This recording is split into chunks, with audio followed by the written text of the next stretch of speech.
ఉజ్వలంగా ఉండాలి. ఒకనాడు భారతదేశం ఎట్లా అయితే ప్రపంచంలో ఉజ్వలంగా వెలిగిందో ఆ స్థాయిలో తిరిగి మళ్ళీ స్వాతంత్రానంతరం ప్రకాశించాలని కోరుకున్నారో ఆ స్థాయిలో పని జరిగిందా, ఆ స్థాయిలో అభివృద్ధి జరిగిందా, ఆ స్థాయిలో కార్యక్రమాలు జరిగినాయంటే 80 ఏళ్ల నాటికి కూడా, ఇంకా స్వాతంత్రం వచ్చిన తర్వాత 80 ఏళ్ల నాటికి కూడా జరగలేదనే చెప్పాలి. ఎందుకంటే ఈరోజు మనం ఇక్కడ మాట్లాడుకుంటున్న ఈ సందర్భంగా కూడా మన దేశంలో నీళ్లు లేని ఊర్లు, మన దేశంలో రోడ్లు లేని ఊర్లు, కరెంటు లేని ఊర్లు, చదువు లేని పిల్లలు, చదువుకుందామన్నా తపన ఉన్న అవకాశాలు లేని పిల్లలు, ఇట్లా చూస్తూ చెప్తూ పోతే ఎన్నో వేల సమస్యలు ఇంకా కూడా భారతదేశంలో ఉన్నాయి.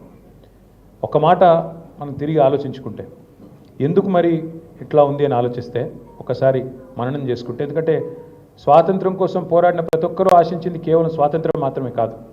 స్వాతంత్రానంతరం దేశం బాగుపడాలి, దేశ ప్రజలు ముందుకు పోవాలి, అందరూ బాగుండాలి, మన పిల్లలు భవిష్యత్ తరాలు బాగుండాలని కోరుకున్న వాళ్ళే అందరూ కూడా. కాబట్టి ఒక్కసారి ఆలోచిస్తే మననం చేసుకుంటే తప్పకుండా ఇంకా చేయాల్సింది చాలా ఉందన్న విషయం మనందరికీ కూడా గుర్తుంటుంది. ప్రతి మనిషికి సరే రకరకాల ఐడెంటిటీస్ ఉంటాయి, రకరకాల అస్తిత్వాలు ఉంటాయి. మీరు ఎన్ని ఐడెంటిటీస్ ఉన్నా ఏమున్నా ముందుగా అందరం భారతీయులు. ఆ తర్వాత తెలుగు కావచ్చు, హిందూ అనే మతపరంగా చూస్తే హిందువులు కావచ్చు, ఆ తర్వాత రాష్ట్రపరంగా భాషపరంగా చూస్తే ఒక ఐడెంటిటీ కావచ్చు, కులపరంగా ఇంకోటి కావచ్చు, రకరకాలుగా ఉంటాయి. కానీ భారతీయత మనందరినీ కలిపి నడుపుతున్నది. భారతీయత, భారతీయుడు అనే ఒక భావం మనందరినీ కూడా ఈ దేశం పట్ల ఉన్న ప్రేమతో ఇవాళ కలిపి నడుపుతూ ఉంది. కానీ బాధ ఎక్కడ అనిపిస్తుందంటే స్వాతంత్రం కోసం ప్రాణాలు అర్పించిన మహానుభావులను ఇవాళ ఉన్న పాలకులు అవమానిస్తూ ఉన్నారు. గాంధీ గారిని పట్టుకొని, మహాత్మా గాంధీని పట్టుకొని ప్రపంచమంతా ఆయనని, ఆయన గొప్పతనాన్ని, ఆయన పోరాటంలోని ఔన్నత్యాన్ని, ఆయన మరణించిన 80 ఏళ్ల తర్వాత కూడా శ్లాఘిస్తూ ఉంటే ఇవాళ భారతదేశంలో కేంద్ర ప్రభుత్వంలో ఉన్న పాలకులు మాత్రం తెల్లారి లేస్తే ఎట్లా గాంధీ గారిని అవమానించాలి, ఎట్లా గాంధీ గారిని చంపిన వెధవల్ని, టెర్రరిస్టులని ఎట్లా నెత్తిన పెట్టుకొని పూజించాలి అనే దిక్కుమాలిన భావదారిద్రపు పనులు ఇవాళ కూడా చేస్తూ ఉన్నారు. అట్లాగే Pandit Jawaharlal Nehru, first prime minister of India, ఆయనని ఇంకా ఈ రోజు కూడా అవమానిస్తూనే ఉంటారు. అంటే ఈ రకంగా స్వాతంత్రం కోసం పోరాడిన వాళ్ళు ఏళ్ళకేళ్ళు దశాబ్దాలు జైళ్ళల్లో ఉన్న వాళ్ళని కూడా అవమానించడం అనేది ఏ రకంగా మంచిది ఆలోచన చేయాల్సిన అవసరం కూడా ఉంది. అట్లాగే స్వాతంత్రం కోసం పోరాడిన వారు ఎవరైనా సరే ఆ రోజు వారు ఆశించింది ఏంది? అందరూ బేసిక్స్, నీళ్లు. ఫర్ ఎగ్జాంపుల్ భారతదేశంలో కేసీఆర్ గారు ఎప్పుడు మనం భారత రాష్ట్ర సమితిగా పేరు మార్చుకున్నప్పుడు ఆ రోజు కేసీఆర్ గారు ఎందుకు మనం జాతీయ స్థాయిలో ఒక ప్రయత్నం చేయాలి అని చెబుతూ ఒక మాట చెప్పినారు. మీ అందరూ గుర్తుండాలి.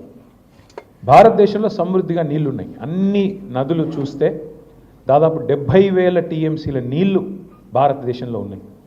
ఇంటింటికి తాగునీళ్ళు ఇచ్చి ప్రతి ఎకరా భారతదేశంలో సాగుకు యోగ్యంగా ఉండే ప్రతి ఎకరానికి కూడా నీళ్ళు ఇవ్వాలనుకుంటే కూడా కేవలం 40,000 టీఎంసీలు చాలు. అంటే ఇంకొక 30,000 టీఎంసీల నీళ్లు మనకు అదనంగా ఉంటాయి. కానీ 80 ఏళ్ళైనా నీటిని వాడుకునే తెలివి, నీటిని వినియోగించుకునే ఒక ఆలోచన, ఒక ప్రణాళిక, ఒక అవగాహన పాలకులకు లేకపోవడం నిజంగా బాధాకరం. ఇవాళ కరెంటు లేని ఊర్లు ఉన్నాయి. మరి కరెంటు లేదా దేశంలో అంటే కేసీఆర్ గారు ఎప్పుడు చెప్తా ఉన్నారు, దాదాపు 3 లక్షల మెగావాట్ల ఇన్స్టాల్డ్ కెపాసిటీ దేశంలో ఉంది. 24 గంటలు కరెంట్ ఇచ్చేంత కరెంటు మన దేశంలో ఉన్నది. కానీ గ్రిడ్ కనెక్టివిటీ లేదని, ఇంకోటి లేదని, పాలకుడికి మనసు లేదని ఇప్పటికి కూడా కరెంటు కోతలతో మహానగరాలు, హైదరాబాద్ లాంటి మహానగరాలు కూడా అల్లాడిపోతున్న పరిస్థితి. ఇంకొక మాట కూడా మీకు చెప్పాలి. సరే, రోడ్లు లేని ఊర్లు, చదువు లేని పిల్లలు, ఇవి చాలా ఉన్నాయి చెప్పుకుంటూ పోతే సమస్యలు, కోకొల్లలు. కానీ బాధ ఎక్కడ అనిపిస్తుంది అంటే చైనా ఉంది పక్కకే దేశం. కొంతమంది అంటుంటారు భారతదేశానికి పాపులేషనే చాలా పెద్ద దేశం కదా, ఇంత జనాభా కదా, చేసుడు కష్టం కదా అని కొంతమంది మాట్లాడుతుంటారు. కానీ పక్కనే చైనా ఉంది కదా, మనకు హిమాలయాలకు పైన చైనా ఉంది. మరి చైనా కూడా మనలాగానే పెద్ద దేశం, మనకంటే పెద్ద దేశం నిన్న మొన్నటి దాకా జనాభా పరంగా. అట్లాంటి చైనా సరిగ్గా 45 ఏళ్ల కిందట 1982-83 ఆ ప్రాంతంలో మనకంటే చిన్నది. ఏది? సంపద పరంగా, ఎకానమీ పరంగా మనకంటే చిన్నది, మనకంటే పేదది. It was poorer than India 1980స్లో, మిడ్ 1980స్లో. కానీ 40 ఏళ్లలో ఎక్కడున్న చైనా ఎక్కడికి పోయింది అంటే ఇవాళ మనం ఎక్కడ మిగిలిపోయినామో ఒకసారి మనం అర్థం చేసుకోవచ్చు.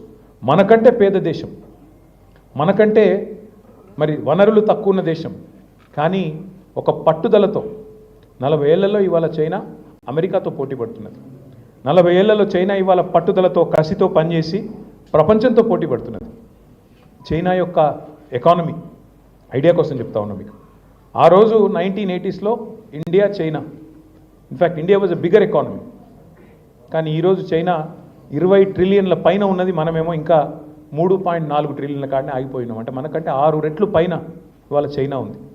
ఎందుకు జరిగింది, ఏం జరిగింది అంటే సింపుల్, అందులో పెద్ద కన్ఫ్యూజ్ అవ్వాల్సింది ఏం లేదు, భయపడాల్సింది బాధపడాల్సింది లేదు. అన్నీ ఉన్నాయి, నీళ్ళు ఉన్నాయి, కరెంట్ ఉన్నది, ప్రభుత్వాలు ఉన్నాయి, ప్రజాస్వామ్యం ఉన్నది, డబ్బులు ఉన్నాయి, దేశంలో అన్నీ ఉన్నాయి. కానీ అంగట్లో అన్నీ ఉన్నా అల్లుడి నోట్లో శని అంటారు కదా, అట్లా పరిపాలించే వాళ్ళకి ఒక సోయి కానీ, అవగాహన కానీ, ఒక ప్రణాళిక కానీ, దేశం గురించి పట్టింపు కానీ ఇవి లేవు. ఎందుకు? మనను ఒక మత్తులో పెడుతున్నారు. మనం పాకిస్తాన్ కంటే గొప్పగా ఉన్నాం, మనం బంగ్లాదేశ్ కంటే గొప్పగా ఉన్నాం, మనం శ్రీలంక కంటే గొప్పగా ఉన్నాం. యాక్చువల్లీ శ్రీలంక కంటే గొప్పగా లేవు.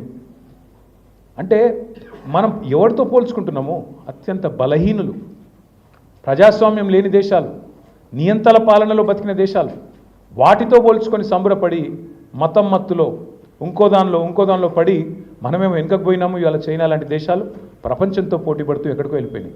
ఇవాళ నేను మాట్లాడుతుంది ఒక సగటు భారతీయుడిగా, ఒక పార్టీ ప్రతినిధిగాను, ఇంకోటో కాదు. నాకు కూడా 50 ఏళ్ళు, నా పిల్లలు ఇప్పుడు కాలేజీకి పోతూ ఉన్నారు. ఈ పిల్లలు రేపు ఈ దేశంలో ఉండాలి, ఇంకో దేశానికి పోకూడదు. రేపు నా బిడ్డను డ్రాప్ చేయడానికి నేను అమెరికా పోవాలి. ఎందుకు పోవాలా మన పిల్లలు అమెరికాకు, ఇంకొకటికి ఎందుకు చదువుకోనికి? నేను అడిగిన నా బిడ్డని, ఇక్కడనే చదువుకో, ఎందుకు పోవాలని. ఇక్కడ అంత గొప్ప కాలేజీలు ఏడున్నాయి అంటది. నేను ఏం చెప్పాలి? అక్కడ ఉన్నంత గొప్ప కాలేజీలు ఇక్కడ ఉన్నాయా? ఏం చెప్పాలి? లేవు. వాస్తవాలు మాట్లాడుకుంటే. అంటే ఎవరైతే ఇవాళ భారతదేశంలో మేధస్సు ఉండి అవకాశాలు అందిపుచ్చుకోవాలనుకుంటున్నారో, కొంత వనరులు ఉంటే పోతున్నారు, దేశ విదేశాలకు పోతానే ఉన్నారు. ఆగుతున్నదా? 80 ఏళ్ళు అయింది. ఐఐటీలు పెట్టినా, ఐఐఎంలు పెట్టినా, ఎన్ని పెట్టినా ఇంకా పిల్లలు ఎక్కడెక్కడో సుదూర ప్రాంతాలకు పోతూ ఉన్నారు. బాధల్లో ఏంటంటే ఒక సగటు భారతీయుడిగా ఇవాళ మనం నిజంగా కూడా గుండె మీద చేసుకుని ఆలోచించుకోవాలి. ఇన్ని ఉన్నాయి ఈ దేశంలో, ఏం లోపించింది? నాయకత్వం లోపించింది. మతం పేరు మీద, కులం పేరు మీద పనికిమాలిన రాజకీయాలు, ఒక్కటంటే ఒకటి పనికొచ్చే రాజకీయం కాదు. పనికిమాలిన మాటలు, పనికిమాలిన రాజకీయాలు. ఎవరే బట్టలు వేసుకోవాలి, ఎవరేం తినాలి, ఏ దేవునికి మొక్కాలి, ఏ దేవుడు చెప్పిండు కొట్లాడుకోమని ఆయన పేరు మీద?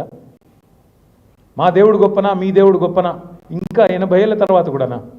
నీళ్లు లేవురా నాయన, ఇల్లు లేవురా నాయన అని పేదవాళ్ళు ఏడుస్తుంటే, కరెంటు లేదురా అయ్యా అని చెప్పి మొత్తుకుంటుంటే, గవే వద్దు.